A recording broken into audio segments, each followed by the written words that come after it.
मानसेरा से चलास तक नई मोटरवे बनाने का फैसला। वफाकी हुकूमत का सीपैक मंसूबे के तहत नई मोटरवे बनाने का फैसला। नई मोटरवे मानसेरा से कागान, नरान, झारखंड, चलास तक बनेगी। मानसेरा ता चलास 172 किलोमीटर तवील मोटरवे 2 फेज़ में मुकम्मल होगी। पहले फ़ेज़ में मोटरवे मानसेरा से बाबूसर टॉप तक बनेगी।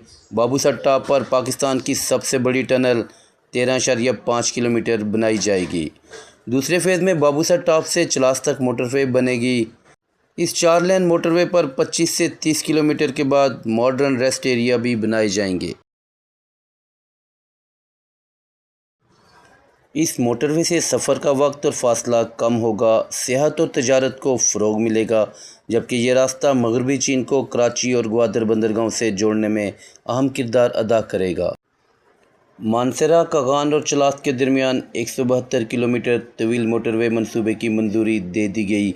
मंसूबे के तहत बाबूसर टॉप पर 13.5 किलोमीटर तवील पाकिस्तान की सबसे बड़ी टनल तमीर की जाएगी।